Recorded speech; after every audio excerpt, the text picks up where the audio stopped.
Hello ವಿದ್ಯಾರ್ಥಿಗಳೇ, ಬನ್ನಿ ಈ ವಿಡಿಯೋದೊಳಗ 10th class first language state syllabus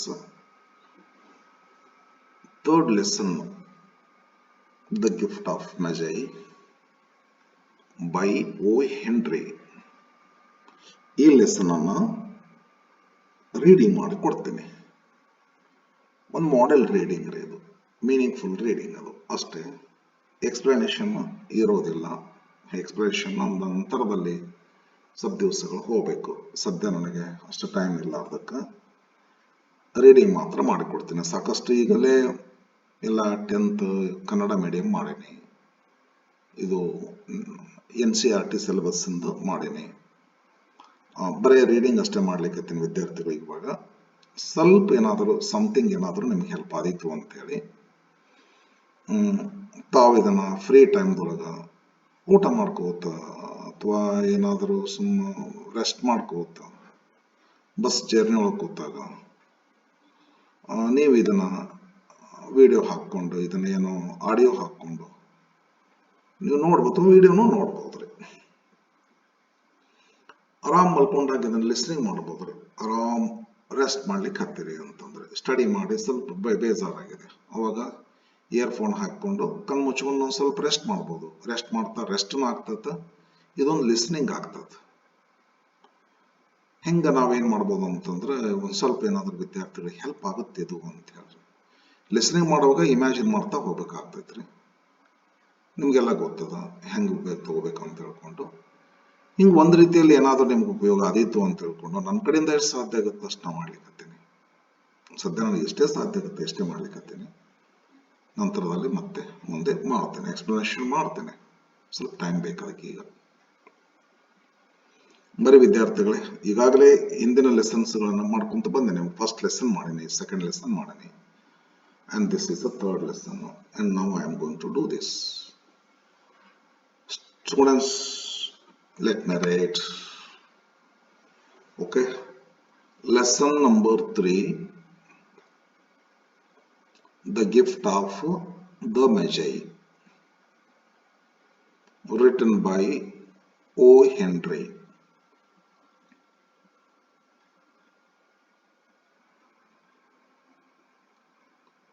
$1.87. That was all, and 60 cents of it was in pennies.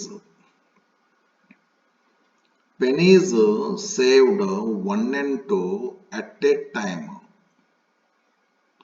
by bulldozing the grocer and the vegetable man and the butcher until one's cheeks burned with a silent imputation of parsimony that such close dealing implied.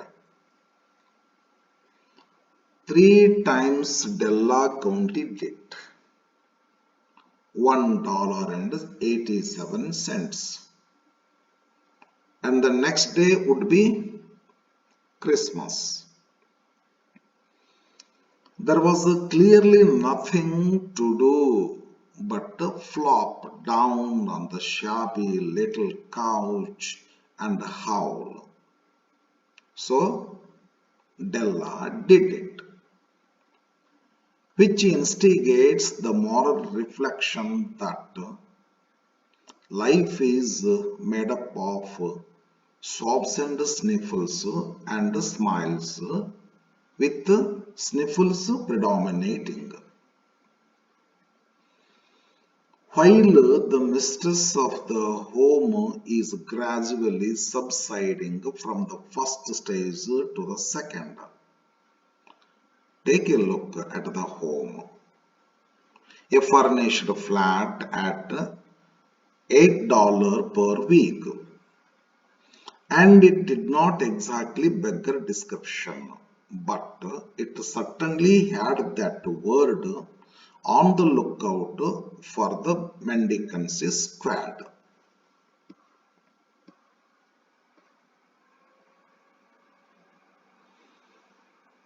In the vestibule below was a letter box into which no letter would go, and an electric button from which no mortal finger could coax a ring.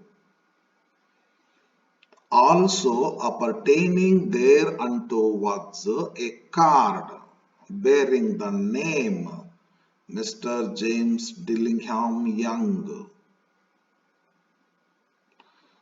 The Dillingham had been flung to the bridge during a former period of prosperity, when its possessor was being paid $30 per week. Now, when the income was shrunk to $20, though they were thinking seriously of contracting to a modest and unassuming D. But whenever Mr. James Dillingham Young came home and reached his flat above, he was called Jim and greatly hugged by Mrs. James Dillingham Young, already introduced to you as Della, which is all very good. Della finished her cry and attended to her cheeks with the powder rag. She stood by the window and looked out dully at a grey cat walking a grey fence in a grey backyard. Tomorrow would be Christmas Day, and she had only $1.87 with which to buy Jim a present. She had been saving every penny she could for months, with this result. $20 a week doesn't go far. Expenses had been greater than she had calculated. They always are. Only $1.87, $1.87 to buy a present for Jim, her Jim. Many a happy hour she had spent planning for something nice for him, something fine and rare and sterling, something just a little bit near to being worthy of the honor of being owned by Jim. There was a pier glass between the windows of the room. Perhaps you have seen a pier glass in a $8 flat. A very thin and very agile person may, by observing his reflection in a rapid sequence of longitudinal strips, obtain a fairly accurate conception of his looks. Della, being slender, had mastered the art. Suddenly she whirled from the window and stood before the glass. Her eyes were shining brilliantly, but her face had lost its color within 20 seconds. Rapidly, she pulled down her hair and let it fall to its full length. Now there were two possessions of the James Dillingham Youngs in which they both took a mighty pride. One was Jim's gold watch that had been his father's and his grandfather's. The other was Della's hair. Had the Queen of Sheba lived in the flat across the air shaft, Della would have let her hair hang out of the window some day to dry, just to depreciate Her Majesty's jewels and gifts. Had King Solomon been the janitor With all his treasures piled up in the basement, Jim would have pulled out his watch every time he passed just to see him pluck at his beard from envy. So now Della's beautiful hair fell about her, rippling and shining like a cascade of brown waters. It reached below her knee and made itself almost a garment for her. And then she did it up again nervously and quickly. Once she faltered for a minute and stood still while a tear or two splashed on the worn red carpet. On went her old brown jacket. On went her old brown hat. With a whirl of skirts and with the brilliant sparkles still in her eyes, she fluttered out of the door and down the stairs to the street, where she stopped. The sign read, Madam Sophronie, hair goods of all kinds. One flight up Della ran and collected herself, panting. Madam, large, too white, chilly, hardly looked the Sophronie. Sophronie. Will you buy my hair? Asked Della. I buy hair, said Madam. Take your hat off and let's have a sight at the looks of it. Down rippled the brown cascade. $20, said Madam, lifting the mass with a practiced hand. Give it to me, quick, said Della. Oh, and the next 2 hours tripped by on rosy wings. Forget the hashed metaphor. She was ransacking the stores for Jim's present. She found it at last. It surely had been made for Jim and no one else. There was no other like it in any of the stores, and she had turned all of them inside out. It was a platinum fob chain, simple and chaste in design, properly proclaiming its value by substance alone and not by meretricious ornamentation, as all good things should do. It was even worthy of the watch. As soon as she saw it, she knew that it must be Jim's. It was like Jim. Quietness and value, the description applied to both. $21 they took from her for it, and she hurried from home with the 87 cents. With that chain on his watch, Jim might be properly anxious about the time in any company. Grand as the watch was, he sometimes looked at it on the sly on account of the old leather strap that he used in place of a chain. When Della reached home, her intoxication gave way a little to prudence and reason. She got out her hair curling irons and lighted the gas and went to work repairing the ravages made by generosity added to love, which is always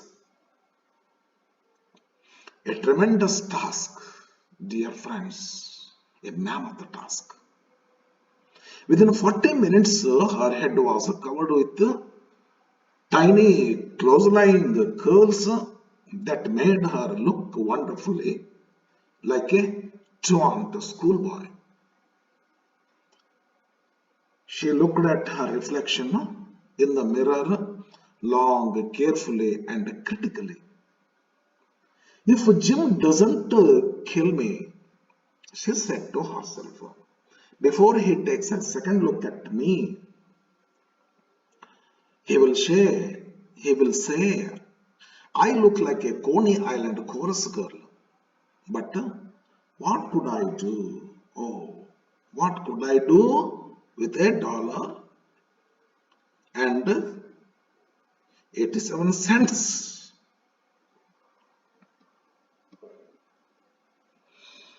At 7 o'clock, the coffee was ready, the coffee was made, and the frying pan was on the back of the stove hot and ready to cook the chops. Jim was never late. Della doubled the fob chain in her hand and sat on the corner of the table near the door that he always entered. Then she heard his step on the stair away down on the first flight, and she turned white for just a moment. She had a habit of saying little silent prayers about the simplest everyday things. And now she whispered, please God, make him think I am still pretty. The door opened and Jim stepped in and closed it. He looked thin and very serious. Poor fellow. He was only 22 and to be burdened with a family. He needed a new overcoat and he was without gloves. Jim stopped inside the door as immovable as a setter at the scent of quail. His eyes were fixed upon Della, and there was an expression in them that she could not read, and it terrified her. It was not anger, nor surprise, nor disapproval, nor horror, nor any of the sentiments that she had been prepared for. He simply stared at her fixedly with that peculiar expression on his face. Della wriggled off the table and went for him. Jim, darling, she cried, don't look at me that way. I had my hair cut off and sold because I couldn't have lived through Christmas without giving you a present. It will grow out again. You won't mind, will you? I just had to do it. My hair grows awfully fast. Say Merry Christmas, Jim, and let's be happy. You don't know what a beautiful, nice gift I have got for you.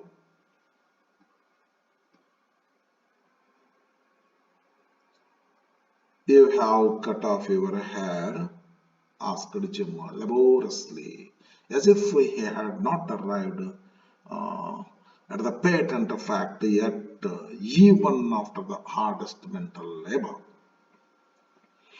Cut it off and sewed it, said Della. Don't you like me just as well, anyhow? I am me without my hair, ain't I? Jim looked about the room curiously. You say your hair is gone? Said Jim. He said, with an air almost of idiocy. You needn't look for it, said Della. It's sold. I tell you, sold and gone too. It's Christmas, you boy. Be good to me, for it went for you. Maybe the hairs on my head were numbered, she went on with sudden serious sweetness. But nobody could ever count my love for you. Shall I put the chops on Jim? Out of his trance, Jim seemed quickly to wake. He unfolded his Della. For 10 seconds, let us regard with a discreet scrutiny some inconsequential object in the other direction. $8 a week or a million a year. What is the difference? A mathematician or a wit would give you the wrong answer. The Magi brought valuable gifts, but that was not among them. This darker assertion will be illuminated later on. Jim drew a package from his overcoat pocket and threw it upon the table. Don't make any mistake, Dell, he said. About me. I don't think there is anything in the way of a haircut or a shave or a shampoo that could make me like my girl any less. But if you'll unwrap that package, you may see why he had me going a while at first. White fingers and the nimble tore at the string and the paper. And then an ecstatic scream of joy. And then, alas, a quick feminine change to hysterical tears and wails, necessitating the immediate employment of all the comforting powers of the lord of the flat. For they lay the combs, the set of combs, side and back, that Della had worshipped for long in a Broadway window. Beautiful combs, pure tortoise shell, with jeweled rims, just the set to wear in the beautiful vanished hair. They were expensive combs, she knew, and her heart had simply craved and yearned over them without the least hope of possession. And now they were hers. But the tresses that should have adorned the coveted ornaments were gone. But she hugged them to her bosom, and at length she was able to look up with a dim eyes and a smile and say, "My hair grows so fast, Jim." And then Della leaped up like a little singed cat and cried, "Oh, oh!" Jim had not yet seen his beautiful present. She held it out to him eagerly upon her open palm. The dull precious metal seemed to flash with a reflection of her bright and ardent spirit. "Isn't it a dandy, Jim? I hunted all over town to find it. You'll have to look at the time 100 times a day now. Give me your watch. I want to see how it looks on it." Instead of obeying, Jim tumbled down on the couch and put his hands under the back of his head and smiled. "Dell," he said, "let's put our Christmas presents away and keep them a while." ಸ್ವಲ್ಪ ಇಲ್ಲೇ TH ಬರಬೇಕಾಗಿತ್ತು, ಏನೋ print mistake ಆಗಿದೆ ಅಂತ ಅನಿಸ್ತದೆ. "They are too nice to use just at present. I sold the watch to get the money to buy your combs. And now, suppose you put the chops on."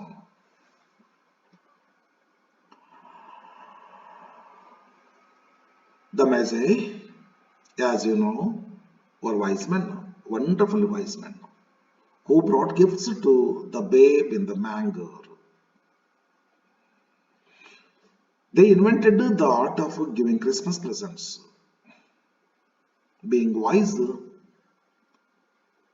their gifts were no doubt wise ones, possibly bearing the privilege of exchange in case of duplication.